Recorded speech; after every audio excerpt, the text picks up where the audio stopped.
Can I try durian just little bit. तो यहाँ पे गुब्बारों का बहुत कल्चर है, दारू बियर तो पियेंगे, साथ में गुब्बारे वाले बेचेंगे। ये गैस पता नहीं क्या कहने से चले हुए भाई, हद होगी यार, कभी नहीं देखे एक साथ इकट्ठे इतने सारे मोटरसाइकिल यार। Let's go let me see how fast you can ride. Where is my wife? No wife, happy life. Vietnam 5 star không lấy tiền. Right now. Okay, Vietnam को Không lấy tiền. फ्रेंच सरकार ना यहाँ के लोगों के ऊपर tax लगाती थी डिपेंडिंग अपॉन कि उनका घर कितना चौड़ा है। तो जितना ज्यादा चौड़ा होगा उतना ज्यादा टैक्स लगेगा, इसलिए लोगों ने ना घर बहुत भीड़े बनाने शुरू कर दिए। उस जानवर को यहाँ पे कॉफी का फ्रूट खिलाया जाता है। अब उस पोटी को ये लोग करते हैं साफ और उसमें से वो कॉफी का बीन निकालते हैं, फिर उस कॉफी के बीन से कॉफी बनाई जाती है। सामने फुल लाइटें, फुल बार, फुल रेस्टोरेंट्स वगैरह, फुल चकाचौंध है। रात के 12:15 बज रहे हैं। ये देख लो भाई, रोड के दोनों तरफ तरह तरह के कैफेज, रेस्टोरेंट्स, पब्स, बार। ये है भाई वियतनाम का वॉर म्यूजियम। और ये जो आप देख रहे हो ये सारे फाइटर जेट्स, टैंक्स और प्लेन्स यूएस मिलिट्री के द्वारा यूज किए जाते थे वियतनाम वॉर के दौरान। और इस म्यूजियम में आके आप ये सारे फाइटर जेट्स, प्लेन्स, हेलीकॉप्टर्स सब अच्छी तरीके से देख सकते हो। और सामने एकदम खड़े करके इन्होंने जचा के रख रखे हैं। और ये टनल्स का नेटवर्क ना अंडरग्राउंड 250 किलोमीटर तक फैला था। एक ना पूरी अंडरग्राउंड लाइफ चलती थी, मतलब नीचे ही रहना, खाना पीना, सोना, कुकिंग, सारी चीज। भाई सुरंग में आ गए। अब जाने लग रहे हैं हम यहाँ पे सामने शूटिंग रेंज, गोलियां शूट करने के लिए AK-47 से।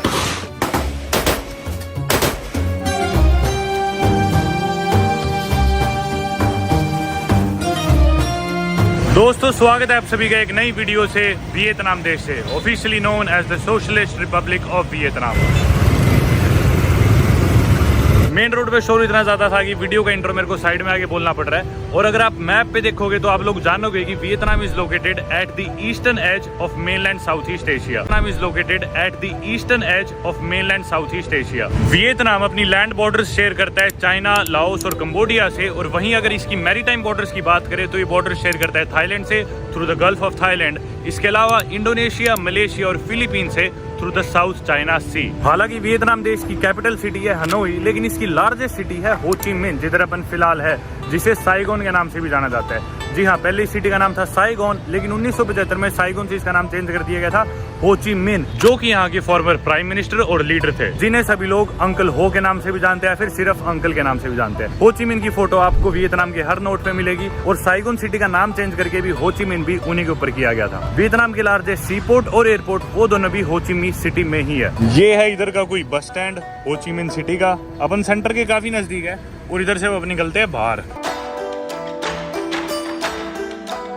वियतनाम देश का एरिया 3,31,000 स्क्वायर किलोमीटर। और पॉपुलेशन की बात करी जाए तो यहाँ की पॉपुलेशन 10 करोड़ से भी थोड़ी ज्यादा है। और इसलिए पॉपुलेशन वाइज देखा जाए तो दुनिया की 15th मोस्ट पॉपुलस कंट्री भी वियतनाम ही है। मेरे को वियतनाम में 3-4 दिन हो गए, पर किसी वजह से ना मेरा कार्ड नहीं यहाँ पे काम कर रहा। कोई भी ATM मतलब कभी चलता है कभी नहीं चलता। तो मैं डॉलर से भी इनकी लोकल करेंसी एक्सचेंज कराऊंगा। आपने देखा होगा जिस दिन मैं वियतनाम आया था, इधर से कि मैं उतरा था बस से और थोड़ी करेंसी एक्सचेंज करा के अपने हॉस्टल गया था। मेरा हॉस्टल भी यहाँ से नजदीक ही है।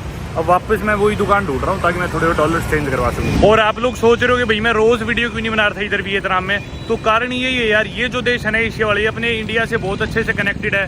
बहुत इंडियंस ऑलरेडी यहाँ पे ट्रैवल करते हैं। और मेरे को थोड़ा मजा आता है दूर की कंट्रीज में, या फिर जो थोड़ी अनकन्वेंशनल हो, या फिर जिधर टूरिस्ट कम जाते हो, उधर मेरे को घूमने में भी और ज्यादा मजा आता है और उधर की वीडियोस बनाने में भी और ज्यादा मजा आता है। तो ये वियतनाम, मलेशिया वगैरह ये कंट्रीज मुझे लगता है कि अपने लिए इंडियंस के लिए बहुत एक्सेसिबल है। और मोस्टली लोगों को पता ही होता है काफी कुछ इधर के बारे में, इसलिए मैं इधर इतनी ज्यादा रिकॉर्डिंग नहीं करता। एनीवे, रोड क्रॉस करना है यहाँ पे बहुत औखा है। ये देखो सिटी बस, ये मस्त है यार, सिटी टूर वाली बस हो ची मिन्ह की लेनी चाहिए थी अपने को। चलो कल देखेंगे, पहले रोड क्रॉस। ओहो, लाल होगी शायद अब तो अपनी। आप एक चीज नोटिस कर रहे होंगे कि हर इंसान के पास स्कूटर है या मोटर बाइक है। क्रॉस करते भाई, ये तो ऐसे ही आते रहेंगे। ये देखो फंस गए भाई बीच में, भागो भागो भागो। ओ थैंक यू। वियतनाम और थाईलैंड जो देश है ना, ये दोनों देश पूरे वर्ल्ड में highest percentage of motorcycle users per capita देखा जाए तो वर्ल्ड में नंबर 1 है। दोनों देश 85% से ज्यादा लोग इनकी पॉपुलेशन के रोज मोटर बाइक का यूज करते हैं डेली कम्यूट्स करने के लिए। तभी आपको यहाँ पे इतने सारे 2 व्हीलर्स या मोटर बाइक्स दिखेंगे, देखो। और गाड़ियां कम दिखेगी बल्कि, और काफी रोड्स पे इनकी अलग लेन भी है भाई। मोटर बाइक्स की अलग लेन, गाड़ियों की अलग लेन, मतलब इतने ज्यादा यार। देखो मोस्टली सारे स्कूटर्स, मोटर बाइक थी। इधर खूब सारी दुकान है, इनमें से एक पे मैंने पिछली वीडियो में एक्सचेंज कराए थे। जो बस कंपनी वाली थी यही है भाई। मैंने करा लिए यूरो चेंज, यूरो ही पड़े थे मेरे पास, डॉलर ही थे। मैंने कराए 60 यूरो एक्सचेंज, उसके बदले मिले मेरे को इतने वियतनामीज डोंग। बहुत कंफ्यूजिंग है इनकी करेंसी, मेरे को जितनी कंफ्यूजिंग इनकी लगती है ना शायद आज तक किसी की नहीं लगी, क्योंकि काउंट करने में इतनी देर लग जाती है यार, इतने बड़े बड़े नोट है। ये है 2000 वियतनामीज डोंग, ये अपने इंडिया के मान लो 6 रुपये होंगे, पर इस पे भी हो ची मिन की फ़ोटो है। हर नोट पे आपको उनकी फ़ोटो देखने को मिलेगी। अब जैसे ये है, ये देखो इधर भी हो ची मिन की फ़ोटो 10,000 डोंग के पे भी, ये आधा डॉलर से भी कम हुआ। स्ट्रीट फूड बहुत मशहूर है भाई वियतनाम का, बहुत ही ज़्यादा, मैंने सबसे सुना है। तो आपको जगह जगह ये ऐसे ठेले दिखेंगे फ्रूट्स के, स्ट्रीट फूड्स के, बहुत सारी चीज़ें, मतलब इतनी रेडी है ना खाने की तो पूछो मत। उधर सामने पार्क है और पार्क में शाम के समय लोग कर रहे हैं अपनी एक्सरसाइज, डांस, साइड में लोग खेल रहे बैडमिंटन। बैडमिंटन यहाँ पे काफ़ी पॉपुलर है, साउथ ईस्ट एशिया में मोस्टली कंट्रीज़ में सबसे पॉपुलर स्पोर्ट बैडमिंटन ही है। रोड क्रॉस कर लेते हैं। ए रुक जा रुक जा रुक जा, बड़ी क्यूट सी रेडी यार। ये आगे पार्क और वो देखो उधर मशीन्स भी लगा रखी है एक्सरसाइज करने के लिए, जिधर लोग कर रहे हैं एक्सरसाइज। मस्त यार, मस्त पार्क है। तो ये देखो भाई रोड पे ही पेंट करके कोर्ट बना रखा है खेलने के लिए। उधर भी ऐसे ही कुछ, उधर भी खेल रहे हैं भाई, कितने लोग खेलने लग रहे हैं यार, सारे बैडमिंटन। जिस तरह अपने इंडिया में क्रिकेट खेलते हैं लोग हर जगह, उसी तरह इंडोनेशिया में, मलेशिया में, वियतनाम में, चाइना में, सिंगापुर में, इन सभी कंट्रीज में भाई बहुत बैडमिंटन खेलते हैं लोग। इस तरफ कुछ और मशीनें हैं, लोग सैर कर रहे हैं अपनी शाम की, कोई भागने लग रहा है। वैसे तो जुलाई, अगस्त, सितंबर ये बढ़िया टाइम नहीं है साउथ ईस्ट एशिया में आने का, क्योंकि ये वेट सीजन होता है, इधर का बहुत बारिश होती है, सारे दिन होती रहती है। पर इधर फिर भी अपनी किस्मत ठीक रही है, वियतनाम में इतनी बारिश होती है पर बूंदाबांदी थोड़ी बहुत होकर रह लेती है। और ना वियतनाम में भी मतलब हर चीज़ बहुत वाटरी है, लोग हमेशा तैयार रहते हैं बारिश के लिए। इनफैक्ट वियतनाम देश का जो इनकी वियतनामीज भाषा में नाम है उसका मतलब भी शायद पानी होता है। बाकी फिलहाल जैसा आप लोग जानते हो अपने साइगोन में या फिर हो ची मिन सिटी में। और वियतनाम देश के लोगों की बात करें ना तो 85% लोग यहाँ के एथनिकली किन है या फिर वियतनामीज जो लोग हैं उन्हें किन भी बोल देते हैं इंटरचेंजेबली। और 85% के अलावा जो बचे हुए 15% लोग हैं वो यहाँ की जो भी माइनॉरिटी एथनिक ग्रुप्स है उनमें आते हैं। वियतनाम देश के अगर धर्मों की बात करें ना तो यहाँ की आधी से ज्यादा पॉपुलेशन इधर के फोक या ट्रेडिशनल रिलीजन्स को फॉलो करती है। और उसके अलावा पॉपुलेशन का बहुत बड़ा हिस्सा ऐसा भी है जो या तो किसी भी रिलीजन को नहीं मानती या फिर बहुत कम रिलीजियस है। फिर जो भी लोग बचते हैं मेरे ख्याल से 10-15% के करीब, वो या तो क्रिश्चियनिटी को मानते हैं या फिर बुद्धिज्म को। मेरे ख्याल से बहुत ही थोड़े मुस्लिम या हिंदू भी मिलेंगे, शायद 1% के करीब होंगे। कल सुबह के दिन वियतनाम देश की ये सिटी हो ची मिन, साइगोन की सारी हिस्टोरिकल और मेन टूरिस्टी साइट्स को अपन एक्सप्लोर करेंगे, इस सिटी को अच्छे से जानेंगे। और इसीलिए मैंने सोचा आज के दिन आपको इस सिटी के बारे में, इस देश के बारे में एक ओवरव्यू सा दे दूं। और इसके अलावा रात को अपन थोड़ा सा इधर की नाइट लाइफ के बारे में भी जानेंगे और देखेंगे। फिलहाल मैं आ गया एक मोबाइल कवर की दुकान पे ताकि मैं मेरा माइक ठीक से फिट कर सकूं। मेरे कवर में माइक अटैच होता नहीं। इसमें ले लिया अपन ने फ़ोन का कवर, हालांकि काफ़ी महंगे थे, मेरे ख्याल से $25-30 का है ये जो कवर मैंने खरीदा है। यहाँ की करेंसी में शायद 70,000 था, अपने इंडिया के 2-2.5 मेरे ख्याल से।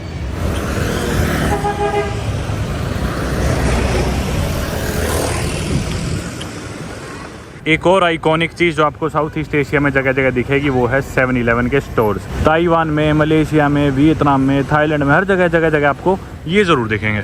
भाई बत्ती यहाँ पे सिर्फ पेडेस्ट्रियन के लिए नाम की है। एक चीज़ तो पक्की है, बिल्कुल भी वॉकेबल सिटी नहीं है हो ची मिन, पेडेस्ट्रियन फ्रेंडली बिल्कुल भी नहीं है। देखो बस वाला मारेगा मेरे को और बत्ती देखना मेरी हरी है जबकि क्रॉस करने की। एक तो सड़क पे इतने ज़्यादा व्हीकल्स है, ऊपर से कोई बत्ती नहीं मानता। तीसरी चीज़, इधर तो मेरे को फुटपाथ मिल गया चलने के लिए और किसी भी जगह नहीं दिखता जहाँ पे मैं चल सकूँ सुख से। मतलब रोड के बीचों बीच चलना पड़ता है, वहीं से गाड़ी जा रही है, वहीं से स्कूटर जा रहे हैं, वहीं पे वॉक कर रहे हो, वहीं पे ठेले लगे, वहीं पे रेडिया। एक चीज़ और मैंने देखी, गन्ने का जूस ना बहुत कम जगह दिखेगा आपको। इंडिया में जितना कॉमन है इतना तो मेरे को कहीं नहीं दिखा, बाकी कंबोडिया में, वियतनाम में फिर भी दिख जाता है गन्ने का जूस जगह जगह। मतलब एशिया में ही दिखेगा मोस्टली आपको, बाहर मेरे को कहीं नहीं दिखा। इधर एक और शुगर केन जूस है जिसकी कीमत है 12,000 यानी कि आधा डॉलर, 40-45 रुपये का एक गिलास। गन्ने की जूस की बात करी तो सिर्फ गन्ने के जूस वाले ही दिखने लग रहे हैं अब तो, इतने सारे दिख गए एकदम। और रोड के दूसरी तरफ देखोगे तो आपको दिखेगा ड्यूरियन, जो कि आपने मेरी पिछली वीडियो से वो लड़की देखो दूर से हेलो कर रही है तो वो ड्यूरियन वाली है। तो ड्यूरियन आपको जगह जगह दिखेगा साउथ ईस्ट एशिया में, बहुत तिक्की स्मेल होती है इस फ्रूट की। मैंने इस रेडी पे एक गन्ने का जूस बोल दिया बड़े वाला, ये है छोटे का रेट 10, 15, 20 मैंने 20,000 वाला ले लिया, जो कि इंडिया के 70 रुपए का बड़ा गिलास है। और ये देखो एलोवेरा का जूस भी यहाँ पे। इंटरेस्टिंगली एक जूस की रेडी है, लेकिन इस पे देखो पॉकेट रेनकोट, यानी कि बारिश के लिए इतने तैयार रहते हैं लोग। रेनकोट ऐसे बिकते हैं जूस की रेडियो पे, कहीं भी ले लो, कोई कभी बारिश हो जाती है। बाकी मेरे लिए रेडी काफ़ी छोटी है, मोस्टली सारी रेडी आई ऐसी है साउथ ईस्ट एशिया। ये आ गया भाई जूस मेरा, इतना बड़ा गिलास। ओ भाई रे, कितना होगा ये? तो 1.5 लीटर लग रहा है मुझे। वापस इसी स्ट्रीट पे आ गया अपन। ये रहा durian. Hi, can I try durian? Just little bit. या like a small piece please. How much for this? I don't think I can finish it, so I just need to try one piece first. One small piece. Okay. Very little. This one? This one, okay, yeah. 40. 40. 40,000, right? Yeah, enough. Okay. Hỗ trợ cũng 10.000 đi. 160 लिखा था इसमें, इन्होंने थोड़ा सा मेरे को दे दिया और 120 लिख के वापस रख दिया। और ये देखो, पहले एक सफ़ेद डब्बे में डाला, फिर एक वाइट पॉलीथीन में, फिर एक ग्रीन पॉलीथीन में। इतनी पैकिंग कर दी इसकी, क्योंकि इसकी बदबू बहुत स्ट्रॉन्ग होती है भाई। थोड़ी सी बदबू बाहर, थैंक यू सो मच। इसकी थोड़ी सी बदबू बाहर चली जाए ना तो जाती ही नहीं है। कहते हैं जो डुरियन फ्रूट है ना, इसका टेस्ट डेवलप करने के लिए आपको कई बार खाना पड़ता है। मैंने ब्रूने देश में एक बार खाया था और मेरे को उल्टी आते आते रह गई थी।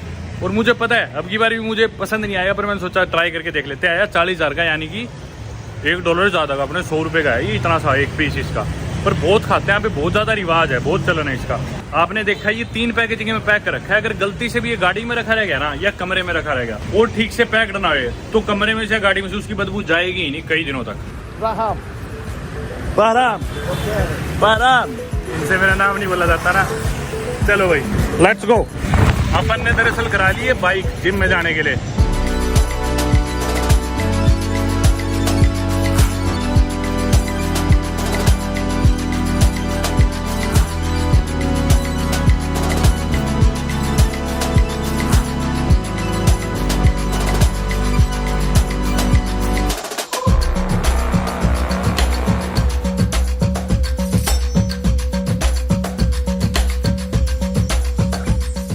Thank you very much. Goodbye. Goodbye. Eat durian. Durian. Yes, open. Yes, very little, but it's little. There is just one piece. Oh, no. No? Why? For me, Full? Okay. okay. Thank you. Thank you. Bye. Thank you. Bye. भाई पता नहीं किस shortcut से ले गया। आपने देखा कभी फुटपाथ पे चढ़ा के, कभी रॉन्ग साइड। 5 मिनट बाद पहुंचना था मैं इस जगह पे। मुझे लगा पता नहीं कितने लंबे रास्ते से लेके जा रहा है, और 5 मिनट पहले पहुंचा दिया गलियों में से, फुटपाथ पे से रॉन्ग साइड चढ़ा के, पता नहीं कहाँ से ले आया। और मैंने डुरियन का एक छोटा सा पीस लिया था, तो मैंने इसे ऑफर करा कि बिल्ले तू खा ली, इतनी जल्दी पहुंचा दी इसने। तो पहले लेने लग रहा था, लेकिन जब मैंने बक्सा खोला और देखा उसमें सिर्फ एक ही पीस है, तो मना कर दिया। बोला नहीं, और ऐसे हाथ जोड़ने लग गया। बोला नहीं, एक ही पीस है तो आप खाओ। पर मुझे पता है मुझे पसंद भी नहीं आने वाला। अब क्योंकि जिम के अंदर तो डुरियन अलाउड नहीं होएगा खाना, क्योंकि बदबू हो जाती नहीं इसकी बहुत ज़्यादा। तो मैं बाहर ही थोड़ा सा ट्राई कर लेता हूँ, खाया जाएगा तो ठीक है, नहीं छोड़ देंगे। बस उल्टी ना है पिछली बार की तरह यार। इसकी पैकेजिंग खोली तो अंदर ग्लव्स भी मिले, ताकि इसे ट्राई करो आप, तो इसकी बदबू आपके हाथों पे ना रह जाए, क्योंकि इतनी स्ट्रॉन्ग स्मेल होती है। चलो, हे भगवान, बस उल्टी ना गिरे, और काश पिछली बार से अच्छा लगे। ये मैंने उठा लिया डुरियन।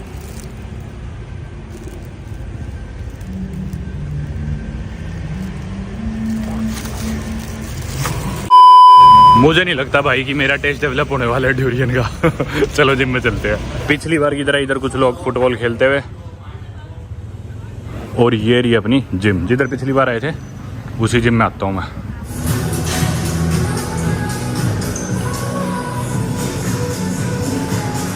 जिम में एक्सरसाइज करके, बनाना शेक बनवा के मैं निकल पड़ा हूँ बाहर खाने की तलाश में।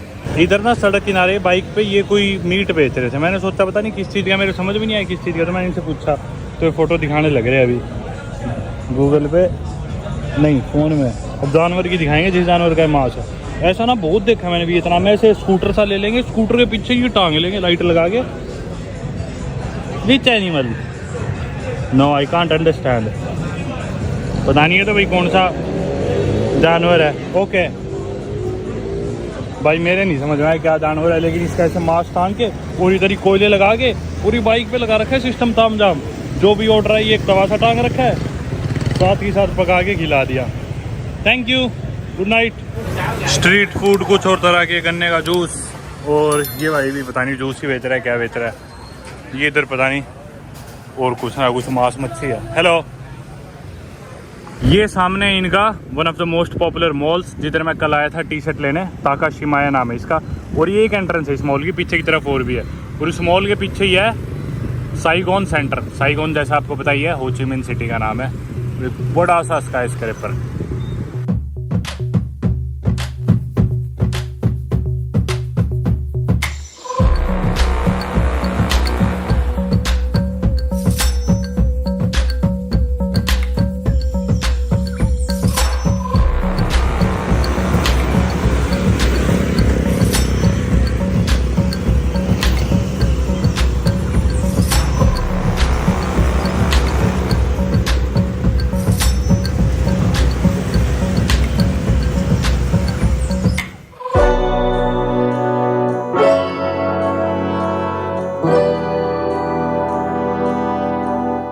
ये जो इलाका है ना भाई, ये है नगुयन हु वॉकिंग स्ट्रीट। आज इधर कम भीड़ है, सैटरडे रात को मैं आया था ना, इधर इतना जाम लगा हुआ था, मतलब जब मैं खाना खाने आया था इस सड़क पे। अच्छा वैसे मेन वाली जो स्ट्रीट है उधर सीख है, पर ये सारा इलाका ही काफ़ी लाइवली होता है रात को।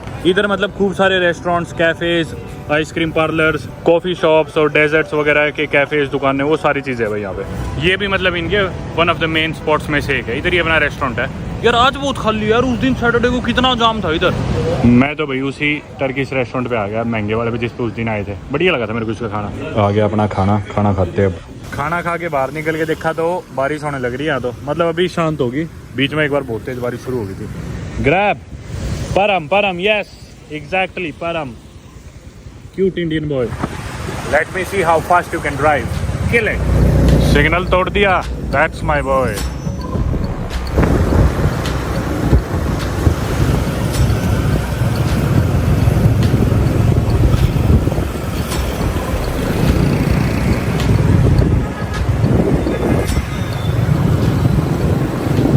ध्यान नाल वीरे, ध्यान नाल।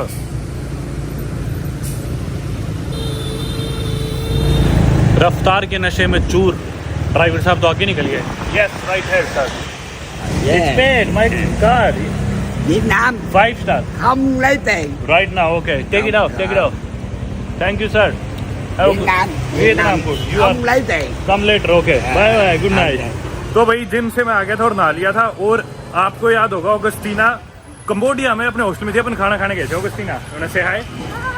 तो ऑगस्टीना ऑल्सो केम टू हो ची मिन टुडे फ्रॉम सीएम रीप। मैं 2 दिन पहले आ गया था, ऑगस्टीना आई है आज वही बस लेके।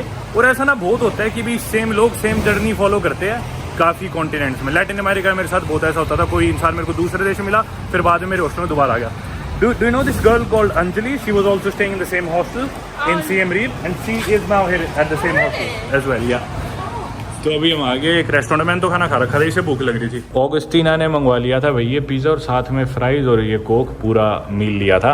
और ये जो रोड है ना भाई बाहर, ये देखो ये वाली जो रोड इधर से लेफ्ट लेके, ये है बुई वियन स्ट्रीट। बुई वियन वॉकिंग स्ट्रीट या मेन जो पार्टी स्ट्रीट है ना हो ची मिन की, वो यही है।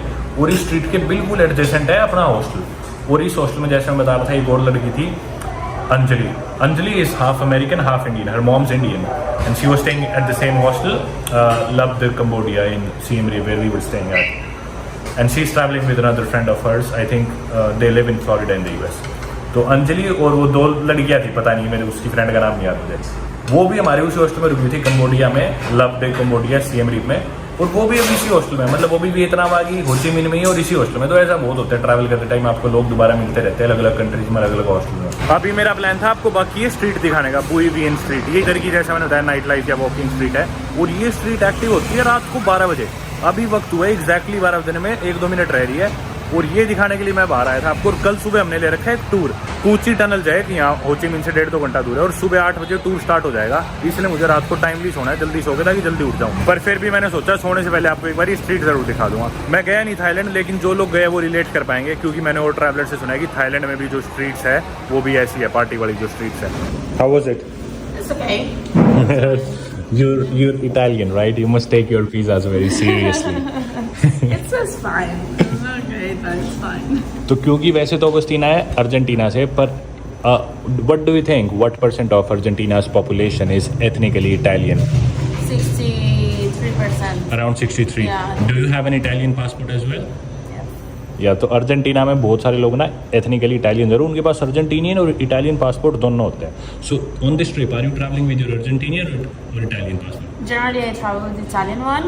The only time that I use the Argentina is when I travel in between Latin America. Otherwise, So you don't need a visa for those countries if No. you have Italian passport.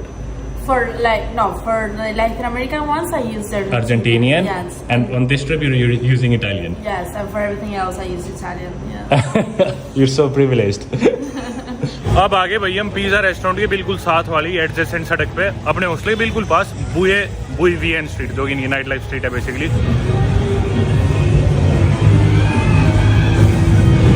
सामने full light है, full बार, full restaurants वगैरह, full चकाचौंध है. रात के 12:15 बज रहे हैं, 12 सवा 12. भयंकर भीड़ हो रखी है.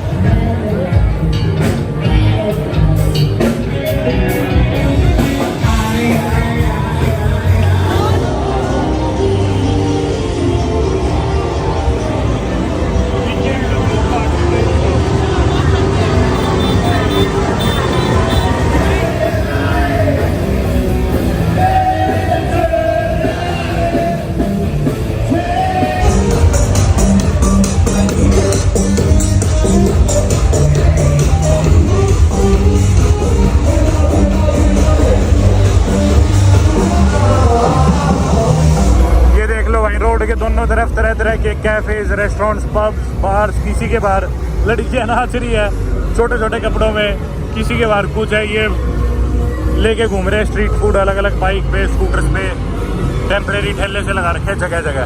और बुलाने लग रहे हैं ये बाहर जो लोग खड़े हैं कि भी हमारे क्लब में आओ, हमारे में आओ. बहुत शोर होने लग रहा है, बहुत तेज शोर है यहाँ पे.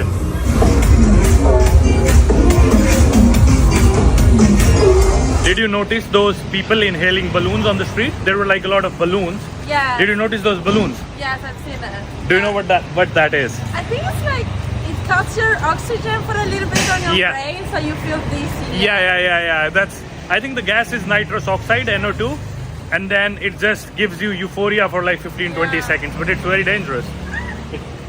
It can kill your brain cells, Yeah, so it's quite dangerous. तो भाई ये जो गुब्बारे थे ना, आपने सड़कों पे देखे, कई लोग गुब्बारे सूंघने लग रहे थे, इनहेल करने लग रहे थे. ये भाई नाइट्रस ऑक्साइड होती है, NO2. भाई ये खतरनाक हो सकती है, बिल्कुल ना करना, दिमाग के सेल खत्म हो जाएंगे. पता नहीं क्या कहने से चले हुए भाई. तो यहाँ पे गुब्बारों का बहुत कल्चर है. दारू बियर तो पियेंगे, साथ में गुब्बारे वाले बेचेंगे. ये गैस एक गुब्बारा do you know how much does it cost, like one balloon? Do you have any idea? 40K, which is 40. like a dollar. More than $1, like $1.5. Yeah. 100-150 रुपये में गुब्बारा आ जाएगा और वो 20 सेकंड के लिए आपका दिमाग सुन कर देगा. आप ऐसे खुश फील करोगे. एक और नई सुबह में स्वागत है आप सभी का हो ची मिन वियतनाम से. अपने हॉस्टल के बाहर आ गया मैं, क्योंकि आज जो टूर था सुबह का वो स्टार्ट होने वाला है और मैं बाहर आ गया. मुझे पिकअप करेगी टूर कंपनी. अभी मेरे ख्याल से वो बस आने लग रही है, वही है टूर कंपनी मेरी. वो मेरे को ही पिकअप करने के लिए आ रही था. परमवीर, चलो भाई.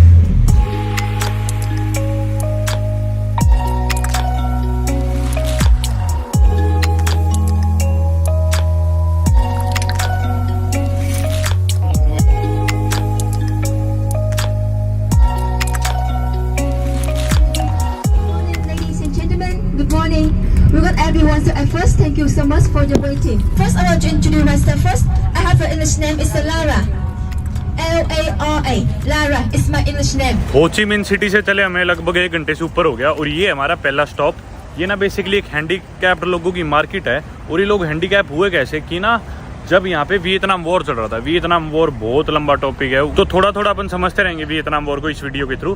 पर एनीवे, अब यूएस मिलिट्री ने क्या करा था 1960s और 1970s में, एजेंट ऑरेंज को यूज करा था. एजेंट ऑरेंज क्या था, एक केमिकल कंपाउंड था जिसका यूज करा यूएस मिलिट्री ने कि भी उसके एनिमीज यानी कि जो भी सोशलिस्ट फोर्सेस थी उन्हें भूखा मारने के लिए, कि भी जितने भी क्रॉप्स है वो सड़ जाए, भूखे मर जाए लोग, जितने भी पेड़ पौधे है वो सब जड़ जाए, ताकि एनिमीज उनके पीछे शेल्टर ना ले सके, छुप ना सके और अमेरिकन मिलिट्री उन्हें मार सके.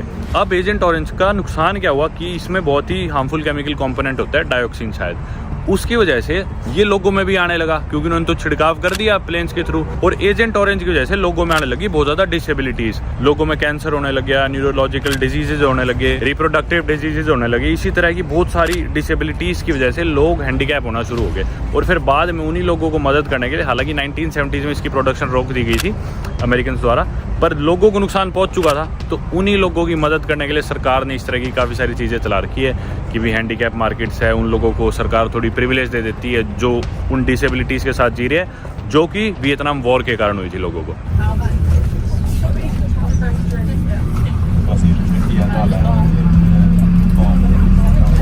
आगे भाई कूची। Thank you.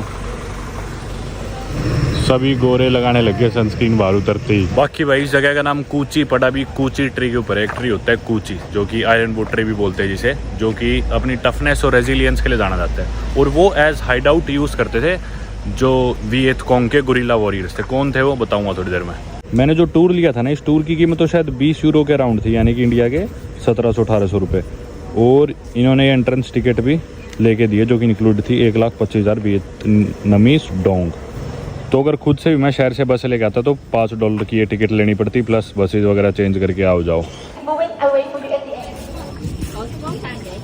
दोस्तों वियतनाम वॉर के बारे में अगर डिटेल में अपन बात करें तो बहुत लंबा टॉपिक खिंच जाएगा, लेकिन फिर भी आपको शॉर्ट में बताऊं तो ये बेसिकली लड़ाई थी नॉर्थ वियतनाम की सोशलिस्ट फोर्सेस की साउथ वियतनाम की गवर्नमेंट के साथ। अब वियतनाम क्या है, नॉर्थ और साउथ दो पार्ट्स में बंटने वाला था। नॉर्थ वियतनाम होने वाला था डेमोक्रेटिक रिपब्लिक ऑफ वियतनाम, और साउथ वियतनाम होने वाला था रिपब्लिक ऑफ वियतनाम। ये दो पार्ट्स में बंटने वाला था। और नॉर्थ वियतनाम के मेन एलाइज थे, या मेन इसको सपोर्ट मिल रहा था सोवियत यूनियन से और चाइना से, क्योंकि ये कंट्रीज कम्युनिज्म में विश्वास रखती थी और ये भी चाहती थी कि सोशलिज्म फैले। और साउथ वियतनाम को मेन सपोर्ट मिल रहा था यूएसए से। तो वियतनाम वॉर के भी काफी पीरियड्स है। अब फ्रेंच कॉलोनी भी थी वियतनाम, तो इनकी फ्रेंच के साथ भी लड़ाई हुई। फिर वर्ल्ड वॉर 2 हुआ तो जर्मनी ने मोस्टली यूरोप कॉन्कर कर लिया था, इंक्लूडिंग फ्रांस। तो तब यहाँ पे जैपनीज आ गए, फिर इन लोगों की लड़ाई जैपनीज के साथ हुई। जैपनीज के बाद फिर अमेरिकन के साथ इनकी लड़ाई चलती रही। तो बहुत लड़ाइयां रही है वियतनाम में। और ये कूची जो एरिया है ना, इधर इनके बंकर और टनल्स थे वियतकॉन्ग गुरिल्ला वॉरियर्स के। ये वियतकॉन्ग क्या करते थे, ये अमेरिकन से लड़ते थे, इधर के गुरिल्ला वॉरियर्स थे। और ये टनल्स का नेटवर्क ना अंडरग्राउंड 250 किलोमीटर तक फैला था। एक ना पूरी अंडरग्राउंड लाइफ चलती थी, मतलब नीचे ही रहना, खाना पीना, सोना, कुकिंग, सारी चीज। और इनका ये मानना था, जो भी गुरिल्ला वॉरियर्स थे जो इधर रहते थे टनल्स में, कि भी बात करनी है विदाउट मेकिंग एनी नॉइस, और खाना पकाना है विदाउट एनी स्मोक। खाना भी हालांकि टनल्स में नीचे पकता था, लेकिन ये लोग ध्यान रखते थे कि खाने का धुआं ऊपर ना जाए, क्योंकि धुआं जब ऊपर बाहर निकलेगा तो यूएस फोर्सेस के हेलीकॉप्टर्स ऊपर से डिटेक्ट कर सकते थे कि यहाँ पे गुरिल्ला वॉरियर्स है, और वो इधर बम डाल के इन लोगों को मार देंगे। तो इसलिए लोग क्या करते थे, अंडरग्राउंड भी जब खाना पकाते थे तो वो धुआं भी कई चेंबर्स में से निकलता था, 3-4 चेंबर्स में, ताकि धुआं ठंडा हो जाए। और ठंडा हो जाएगा तो ऊपर राइज अप नहीं करेगा, जैसे कि हॉट एयर अपने को बताइए कि ऊपर की तरफ जाती है। धुआं ठंडा हो जाता था तो वो सरफेस पे ही रह जाता था। और कुकिंग करते भी रात को 1-2 बजे के टाइम थे, ताकि नजर ना पड़े। और इसके अलावा इन्होंने डेडली ट्रैप्स लगा रखे थे, ताकि कोई भी इन तक पहुंचने की कोशिश करे या टनल्स ढूंढने की कोशिश करे तो इन ट्रैप्स में गिर जाए और मर जाए।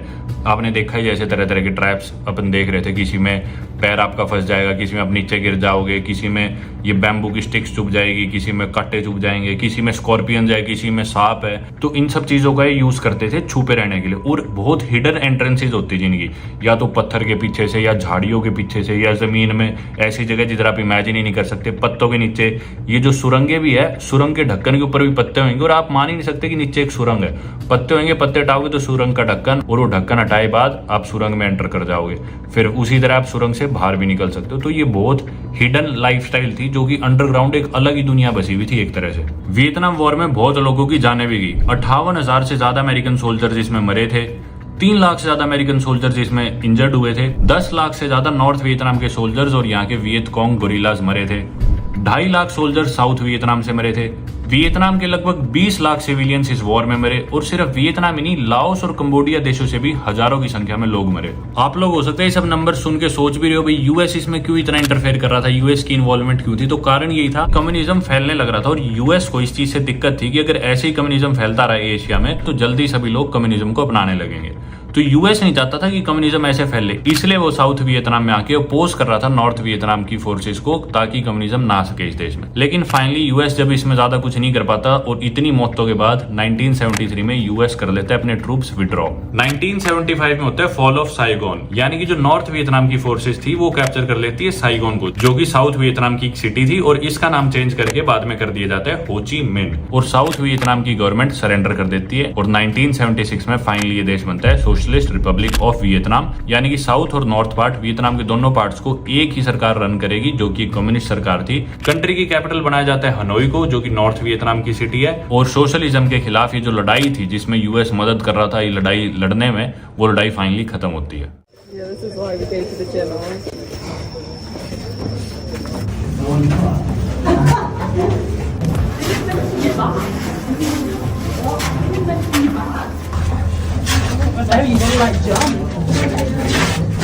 I used to squat as a kid to take a dump, but can't handle it.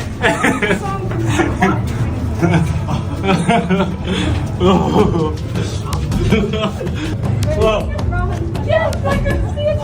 Do you think there's an exit there? Can you see an exit?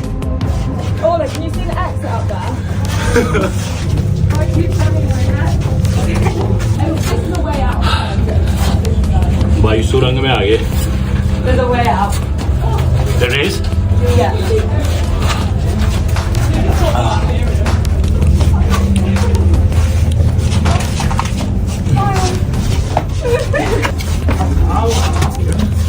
How far did we get 4 meters? मर गया भाई। भाई अब जाने लग रहे हैं हम यहाँ पे सामने शूटिंग रेंज, गोलियां शूट करने के लिए AK-47 से। चलो ये देखो यहाँ तरह तरह की गन्स है जिनसे शूट कर सकते हो आप। M16, M30, M60 पर गोली के हिसाब से रेट है, वो देखो सामने रेट लिख रखे हैं। ये देख लो भाई 60,000 की एक बुलेट, और ये सारी गन्स आप चूज कर सकते हो। AK-47 ही चलाएंगे अपन। 10 गोली ले ली मैंने तो AK-47 की। यहाँ की करेंसी में 6 लाख, यहाँ की करेंसी में 6 लाख दूंगा, अपने इंडिया के 2,000 रुपये कुछ होंगे।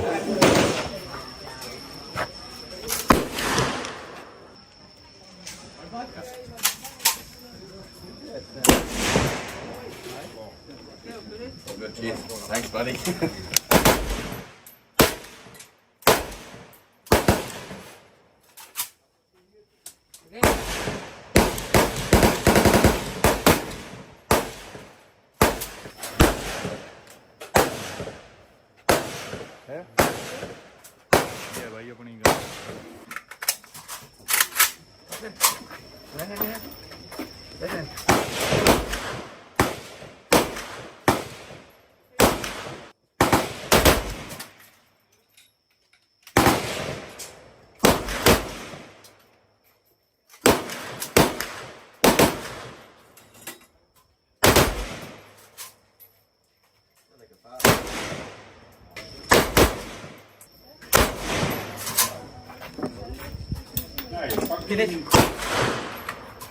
कर ली शूटिंग भाई, और इम्पैक्ट फील हो रहा है कंधे पे। AK-47 की 10 गोलियां चलाई मैंने, मजा आ गया।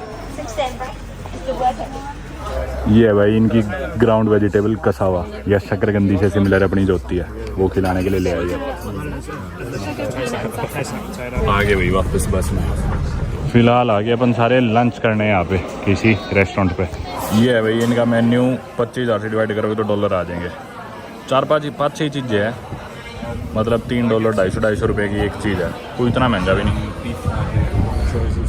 हाँ, चू की टनल्स का टूर करके अपन आ गए थे वापस हॉस्टल में, और अब मैं जाने लग रहा हूँ सबसे इम्पोर्टेंट जगह हो ची मिन्ह सिटी में, जहाँ सारे टूरिस्ट जाते हैं और बहुत ही पॉपुलर जगह है, वो यहाँ का वॉर म्यूजियम। जी हाँ, पहुँचते वॉर म्यूजियम, और मैंने ग्रैब से बाइक करा ली है। Let's go Param, thank you sir, to the museum, war museum. Will you take me there? Submit word, war museum, war museum. Okay. So you will take me? Thank you. Let's go. Let's go. Let's go. Let me see how fast you can ride. Do it. He overtook us. Beat him. Okay. He's kid. White man. Okay, white man. So where is my wife? No wife. No wife. Happy life. Yeah.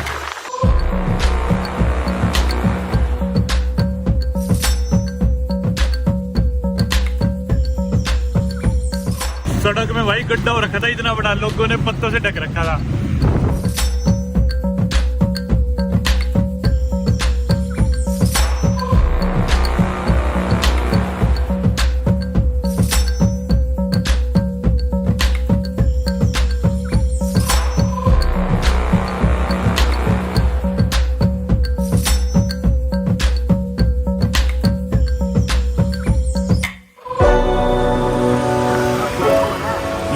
That's it, young man.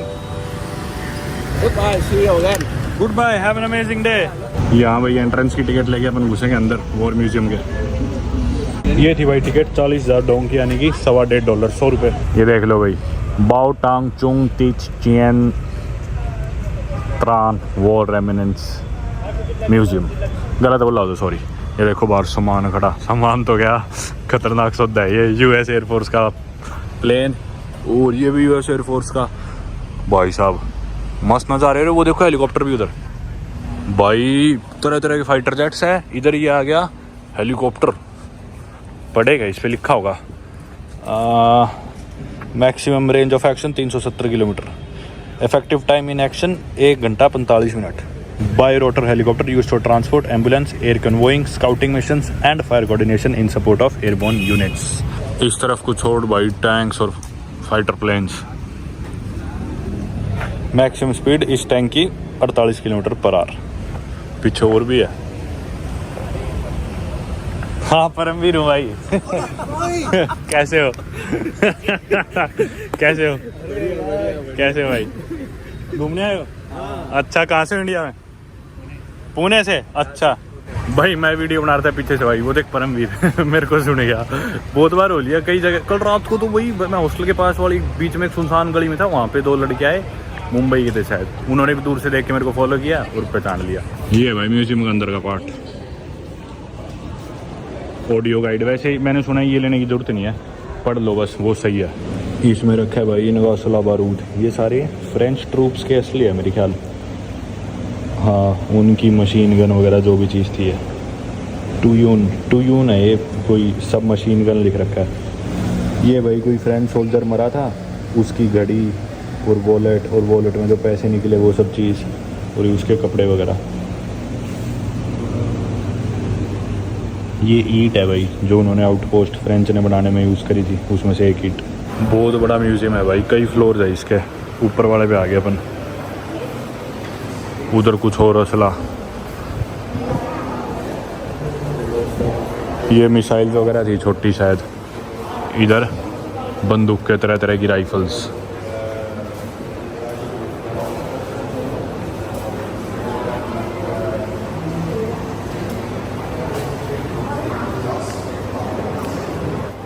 ये M16 gun है। जिधर अपन ने आज AK-47 चलाई थी उधर M16 भी थी चलाने के लिए।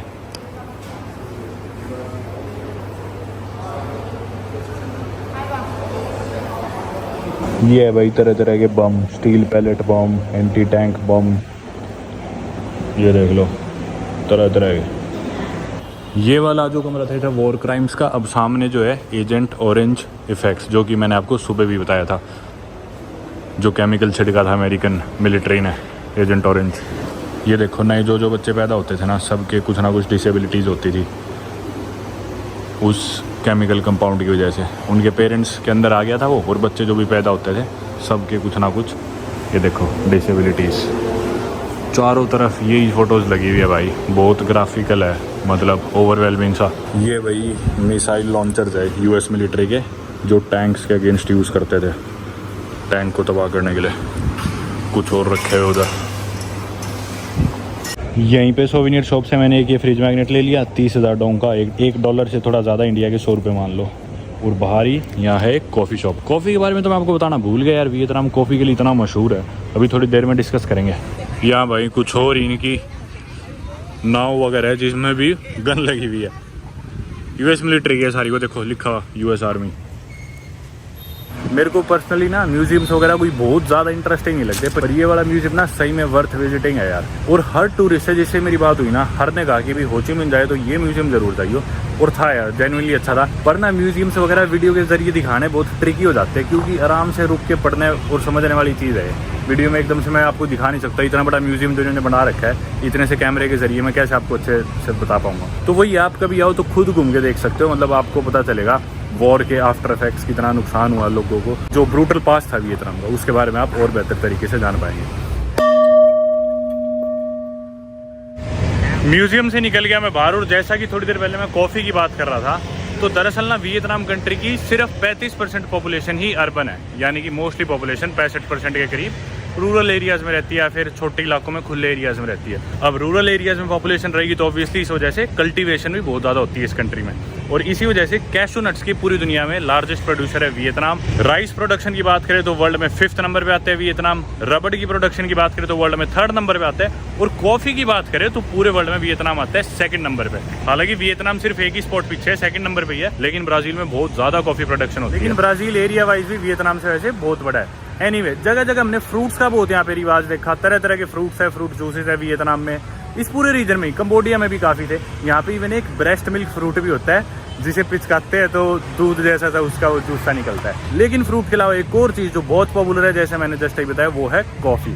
और ऐसी ऐसी तरह तरह की यहाँ पे ना कॉफ़ी आती है वियतनाम में, आप सोच भी नहीं सकते। एग कॉफ़ी यानी कि अंडे की कॉफ़ी, नमक की कॉफ़ी, कोकोनट यानी कि नारियल की कॉफ़ी, वीजल कॉफ़ी। अब वीजल कॉफ़ी क्या है, वो इनकी एक बहुत यूनिक स्पेशलिटी है, जिसके बारे में आप जानोगे तो चौंक जाओगे। रोड क्रॉस करते टाइम यहाँ पे इंडियन बनना ही पड़ता है। चलो किस्मत अच्छी, एकदम रोड खाली हो गई थी। ये देखो साइड में क्या पका रहा है, अपनी कचौरी जैसा सा लग रहा है। नहीं, ये तो ब्रेड सी है, पता नहीं। इसके ऊपर तिल है, यहाँ पे आटा है, उसकी वो रोटी सी बना रहे हैं और उसको इसमें फ्राई कर रहे हैं। वीजल कॉफ़ी दरअसल क्या है, वीजल जो जानवर होता है, उस जानवर को यहाँ पे कॉफ़ी का फ्रूट खिलाया जाता है। अब वो कॉफ़ी का फ्रूट जब वो खाता है तो ऑब्वियसली उसके डाइजेस्टिव सिस्टम में से वो गुजरता है और पोटी के जरिए बाहर निकलता है। अब उस पोटी को ये लोग करते हैं साफ, और उसमें से वो कॉफ़ी का बीन निकालते हैं, फिर उस कॉफ़ी के बीन से कॉफ़ी बनाई जाती है, मतलब साफ करके, प्रोसेस करके ऑब्वियसली। तो वो वीजल कॉफ़ी भी एक यूनिक स्पेशलिटी है यहाँ की, और काफ़ी महंगी आती है। ये देखो जगह जगह रेस्टोरेंट एंड कॉफ़ी हाउस जगह जगह दिखेंगे। बहुत ज़्यादा रिवाज है यार इस देश में स्ट्रीट फूड का। ये देखो जगह जगह इसने तो अंडे रख रखे हैं, मेरे ख्याल ऑमलेट वगैरह ये सब चीज़ें बनाता है। कोई चौक नहीं गुजरता यार जिधर स्ट्रीट फूड या कॉफ़ी ना दिखे। और ये इसके साथ में भी जो दुकान है, ये भी कॉफ़ी हाउस है। ये देखो, अरे भाई साहब कहाँ फंस गया मैं, बच गए। मैं ना अभी चलते चलते खुद मन में सोच रहा था कि अगर मेरे को हो ची मिन सिटी को या फिर वियतनाम को 5-6 शब्दों में या चीज़ों से रिलेट करवा के डिफाइन करना हो तो मैं क्या यूज़ करूँगा। तो मेरे मन में ऑब्वियसली आया fruits, coffee, motorcycles, narrow buildings, Vietnam war. और इसके अलावा कोई चीज़ है जो आपके मन में भी आती है वीडियो देख के तो बता देना नीचे कमेंट्स में।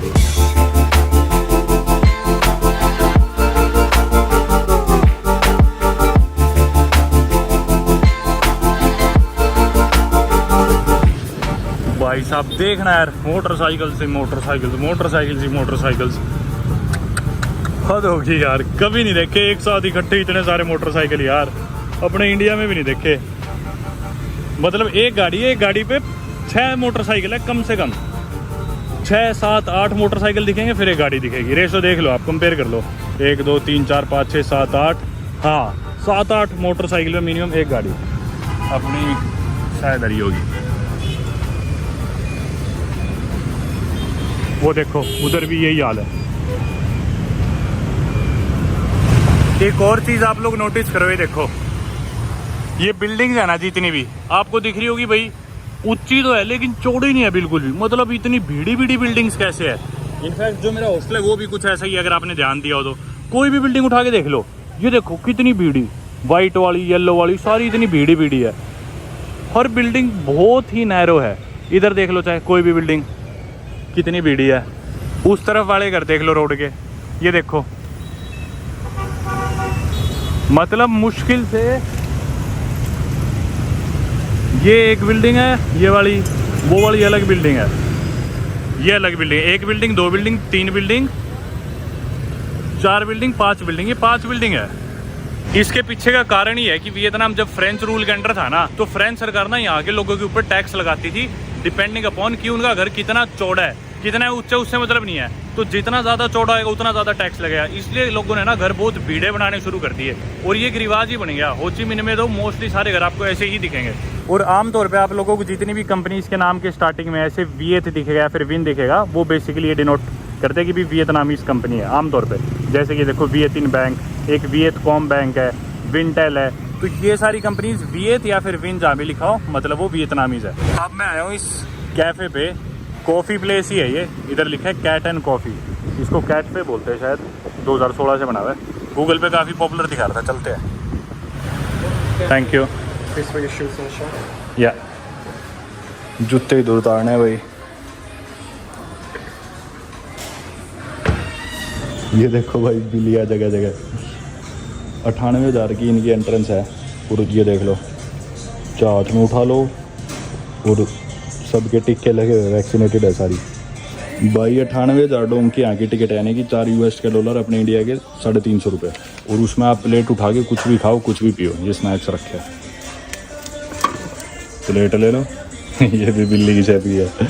वैसे मुझे बिल्लियाँ पसंद तो नहीं है, पर आगे कोई नहीं। अब तो भाई वो खाना तो भाई बिल्ली हो गया, अपना नहीं है इंसानों का। मैं तो खाने वाला था। इधर से ले लेते हैं भाई लेमन जूस, अनलिमिटेड है वैसे तो। इधर ऊपर आके बैठ गया भाई मैं तो। आज बिल्लियों को लाड करना पड़ेगा यार। चारों तरफ बिल्लियाँ।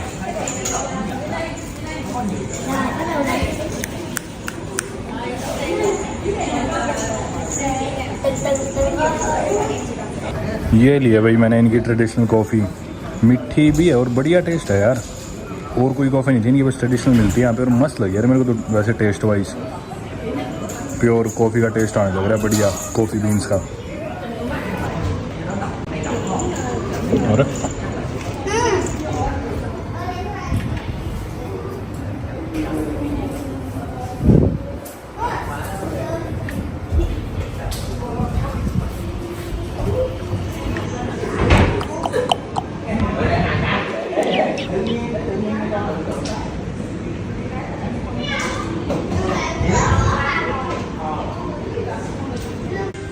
जाने दे भाई,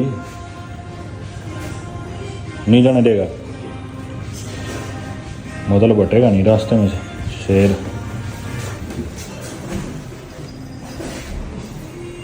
लेट्स गो।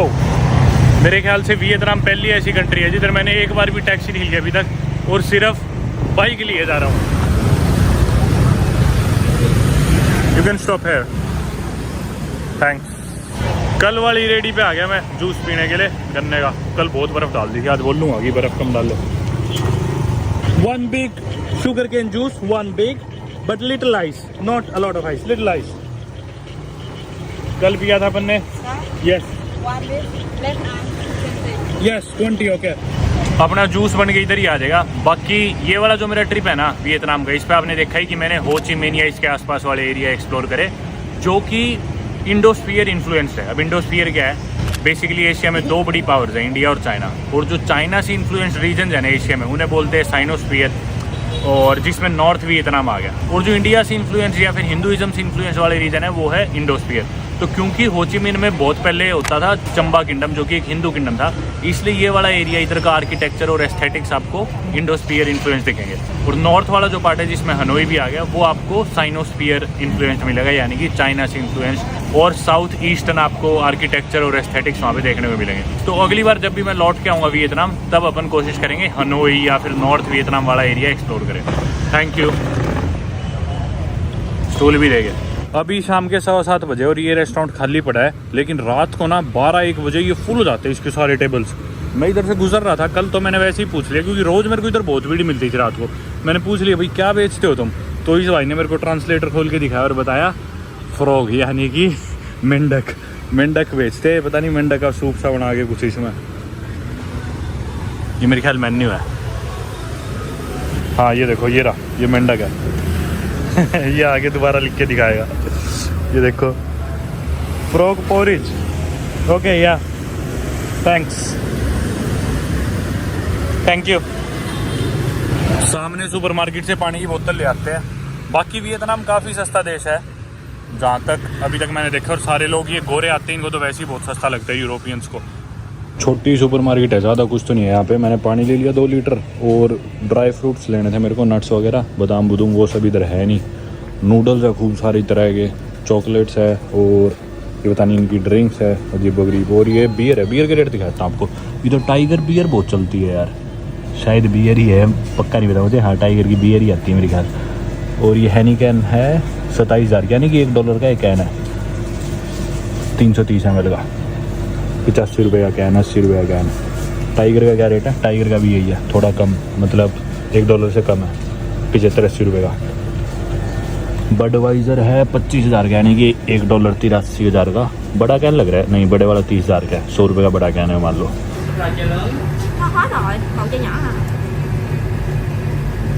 पानी आया मेरा 2 लीटर 14,000 का, यानी कि इंडिया के 45 रुपये का। किसी और सुपरमार्केट से लेते हैं तो सस्ता ही आ जाता, ये शायद इस एरिया में थोड़ा महंगा भी लग रहा था। और मैं आपको ग्रैब एप्लीकेशन से जो बाइक बुक कराता हूँ उसके रेट नहीं बताता, पर आमतौर पे $1 आधा $1 सिर्फ इतना ही होता है। 40-50 रुपये में पहुँच जाता हूँ शहर में कहीं भी। कोई जगह ज़्यादा दूर है तो वो लगा लो $1 ही, उससे थोड़ा ज़्यादा, मतलब यूं तो हुआ ही नहीं कि 100 रुपये से ज़्यादा मेरे कभी लग गया बाइक पे शहर में कहीं भी जाने में। मेरा लाओस कंट्री का वीज़ा आ गया और कल मैं यहाँ से फ्लाइट लेके वियतनाम से जाऊँगा लाओस। हॉस्टल में मेरा डॉर्म बेड था, जो कि 6 बेड वाला कमरा था, 6 लोग थे उसमें जिस डॉर्म में मैं रुका था, लेकिन मैंने अब ले लिया प्राइवेट रूम। यहाँ पे एक तो ना एशिया में स्पेशली बहुत छोटी छोटी उम्र के बच्चे आते हैं, 18, 19, 20, 21, मतलब 25 ऊपर तो कोई मुश्किल से दिखता है। और ये यूरोपियंस खास करके इंग्लैंड के लोग हैं, इतना शोर मचाते हैं भाई, ये 20-20, 19-19 साल के बच्चे, तो मजा नहीं आता इनके साथ ना रुकने में, ना इनसे दोस्ती हो पाती। तो जो भी दोस्त बनते हैं अपनी उम्र के बनते हैं, एटलीस्ट 24-25 का तो हो, ताकि चीजें रिलेट कर सके, बातें सेम पेज पे कर सके। अब ये थोड़ा अजीब हो जाता है। एनीवे, बाकी मैं आपको खाना नहीं दिखा पाया वियतनाम देश का, उसके लिए आई एम रियली सॉरी। मतलब कुछ खा के ट्राई करके, उसके पीछे का मेन रीजन ये था कि मोस्टली जो भी खाने हैं उसमें मीट है, और मीट है बीफ मैं खाता नहीं, फिर या फिर है पोर्क, मैं पोर्क भी नहीं खाता। मैं खाता हूँ तो थोड़ा बहुत चिकन खा लेता हूँ, पर चिकन में बहुत कम वेराइटीज है। हाँ, कुछ वेजिटेरियन ऑप्शन भी होते हैं, जैसे ब्रेड में कुछ वेजिटेरियन टोफू वगैरह डालते हैं, और हॉट पॉट में आप वो सब्जियां डुबो के खा सकते हो, पर वो बहुत फ्लेवरलेस लगती है अपने को, इसलिए मैंने ट्राई भी नहीं करा। बाकी मैंने नाम लिख रखे थे, आप आओ तो कभी फिर भी ट्राई कर सकते हो। ये नाम मैंने सोचा था कि भी ट्राई करके देखूंगा, इनमें से जो जो खाने खा पाऊंगा। वियतनाम में भी रीजन के हिसाब से खाने चेंज होते हैं। नॉर्थ रीजन का कुछ और खाने आपको पॉपुलर मिलेंगे, सेंट्रल रीजन के कुछ और, साउथ रीजन के इधर के कुछ और। पर कुछ अगर मैं जैसे नाम लूं तो जैसे फो है, PHO, ये बहुत कॉमन है, आपको जगह जगह मिल जाएगा। उसके अलावा बुन मोक और कोम हैन, बुन बो हुए और कोमताम, ये कुछ इनकी पॉपुलर डिशेज है। मैं प्रोनाउंस शायद ठीक से ना करूं। आप लोग आए तो आप लोग जरूर ट्राई कर सकते हैं। अगर आप और तरह के मांस खाते हैं तो शायद आप ये सारी चीजें ट्राई कर सकते हैं, वरना मेरे को पर्सनली बहुत थोड़े खाने पसंद आते हैं, तो मैंने मतलब मन भी नहीं करा मेरा ट्राई करने का। एनीवे, अब करते हैं आराम। बहुत लंबा दिन था, सुबह अपन ने टूर स्टार्ट करा था और कल भी रिकॉर्डिंग कर रहे थे, कल भी फ्लाइट लेनी है, तैयारी करनी है, तो मैं सारी प्लानिंग करता हूँ लाओस की। इस वीडियो करते हैं अपन खत्म। और ये देश इंडिया से आसपास है, इसलिए मैं बहुत ज्यादा इधर की वीडियोज इतनी नहीं बनाता है, क्योंकि दोबारा लौट के आना ही होगा, और आप में से बहुत सारे लोगों को इन देश के बारे में काफी कुछ ऑलरेडी पता भी होगा। तो इस वीडियो करते हैं यहीं पे खत्म। उम्मीद करता हूं आपको वीडियो पसंद आई होगी। वीडियो को लाइक जरूर कीजिएगा, चैनल को सब्सक्राइब जरूर कीजिएगा। आप इंस्टाग्राम पे मुझे फॉलो कर सकते हो, परमवीर_बेनीवाल। और आप भी मेरी तरह दुनिया घूमना चाहते हो तो मेरे course how to get paid to travel the world, मेरी ऑफिशियल वेबसाइट passengerpermit.com में जाके एनरोल कर सकते हो, और आप भी सीख सकते हैं कि भी कैसे दुनिया घूम के पैसे कमाए जाए। Thank you and good bye.